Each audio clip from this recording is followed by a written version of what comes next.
previous video, we learned about data types and variables. If you haven't watched that video, please do watch that video first and then continue with this tutorial.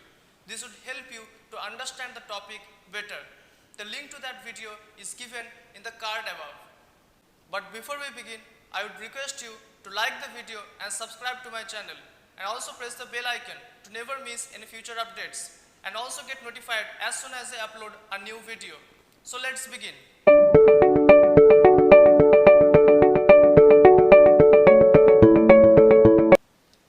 Today's video is about type conversion. In the previous video, we have seen that there are several data types, some for storing whole numbers, some for storing numbers with decimal point or fractional numbers.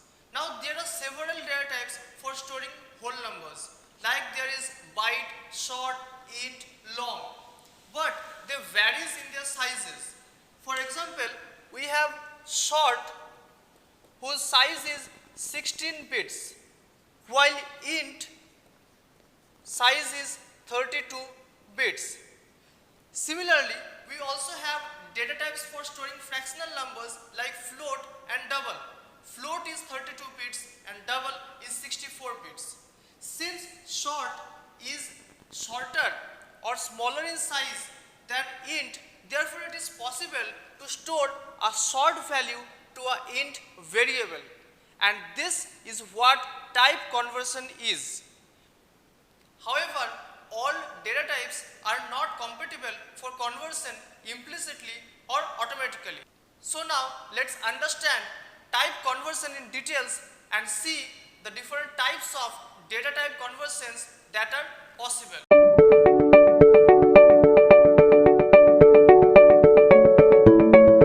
Basically, there are two types of conversion: implicit type conversion and explicit type conversion.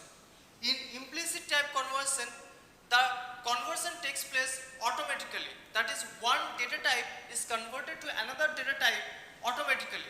But in explicit type conversion, the conversion takes place forcefully. So let's see what implicit type conversion is in details.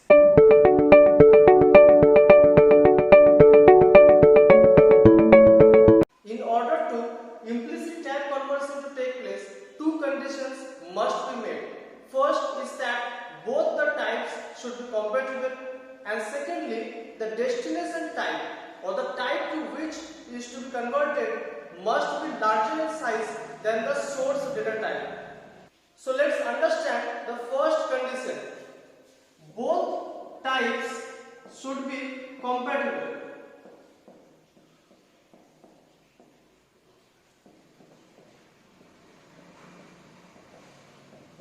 So what does type compatibility means?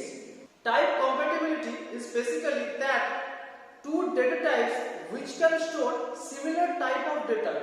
For example, short can store non-fractional values or whole numbers, and int can also store non-fractional values or whole numbers.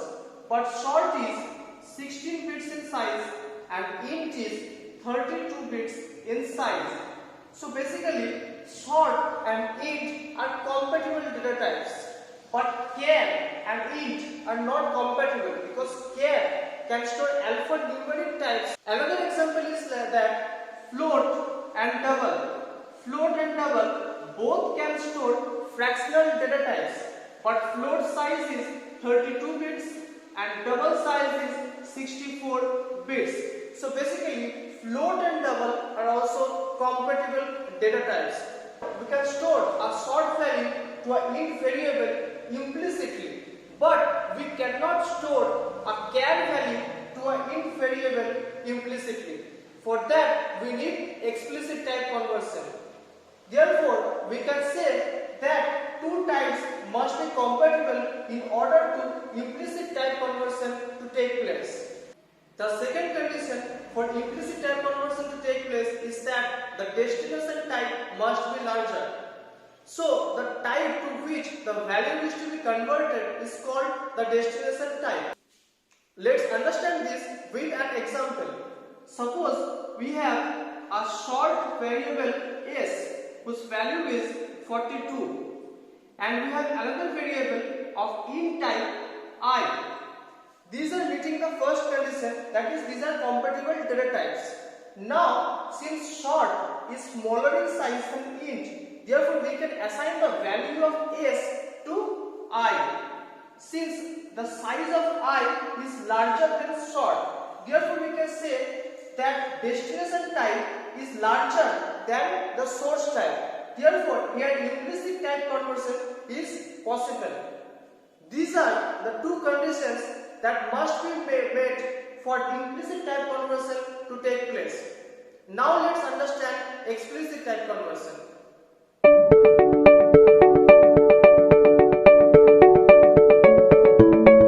What if the conditions required for implicit type conversion are not met? Will conversion be not possible in that case? Yes, it will be possible, but it will take place explicitly or forcefully.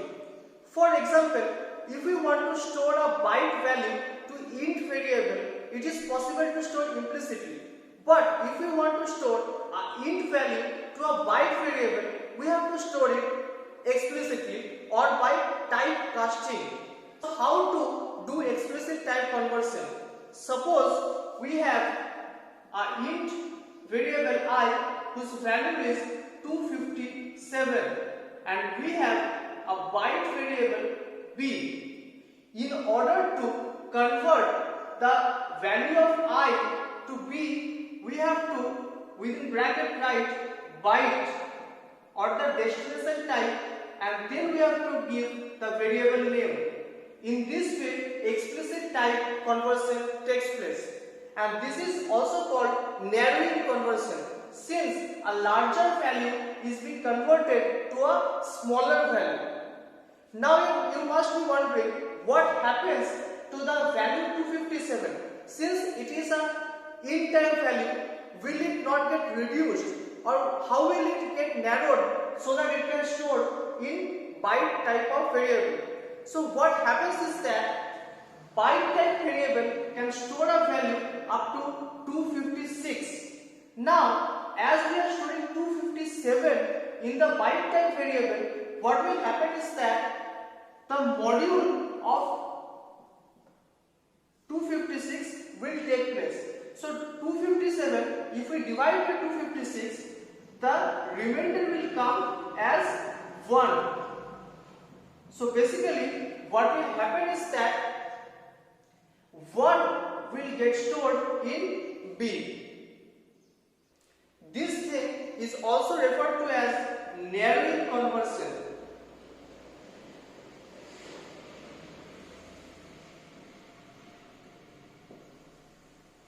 Now there may be one more situation in which a float value needs to be converted to an int value. Let's see what happens in that case.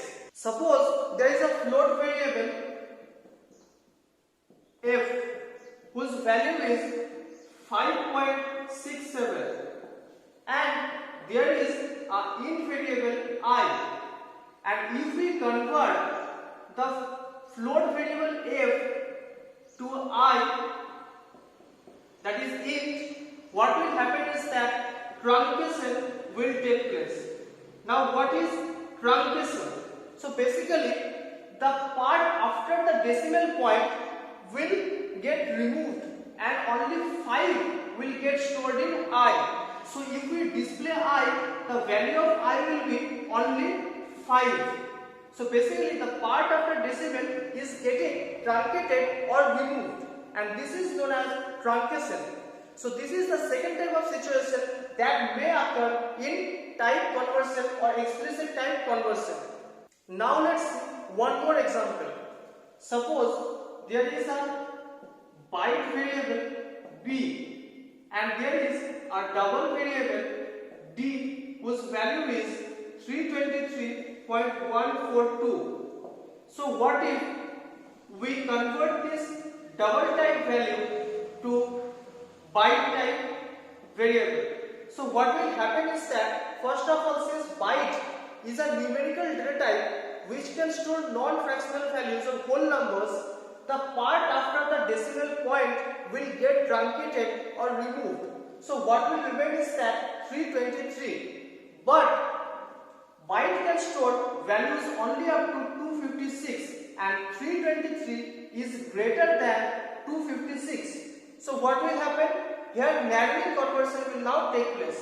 So what will happen is that this 323, if we divide by 256, the remainder will come 67.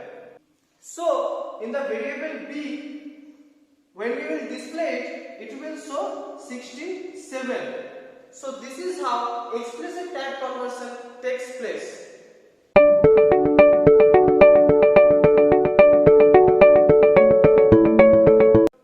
Now let's see automatic type promotion. Focus on this example. We have an int variable a whose value is 400. We have an int variable b whose value is 500 and an int variable c whose value is 1000. Now we are having a long variable d, and in that we are storing the expression of a into b divided by c.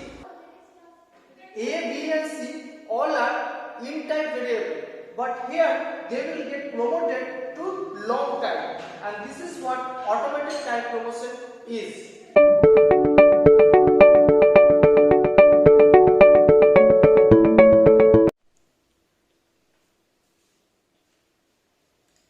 Type promotion rules. So what will happen in case of an expression? So in case of an expression, if there are any byte, short or char values and there is another int operand, so these will get converted to int. Now if there is one float operand, then this int will get converted to float. And if there is a double operand, then this float will get converted to double. Now let's understand this with an example. Here we have a byte variable b whose value is 35, char variable c whose value is a, short variable s whose value is 1022, int variable I whose value is 45,000, float variable f whose value is 6.67, double variable d whose value is 0.1234, and we have a double variable res in which the value of this expression will get stored. So now apply type promotion rules and see what will be the resultant data type of this expression. So first of all, let's find out to what type these sub-expressions will get converted. So first of all, we are multiplying a float variable with a byte. So since float is bigger, so this will converted to float. And int is being divided by char. So since int is larger data type, so this subpart will get converted to int. Here a double is being multiplied with a short. Since double is larger, so this sub-expression will get converted to double. Now what remains is that a float is being added with an int and being subtracted from a double. Since whenever a calculation between a float and int take place, so the whole expression will get converted to float.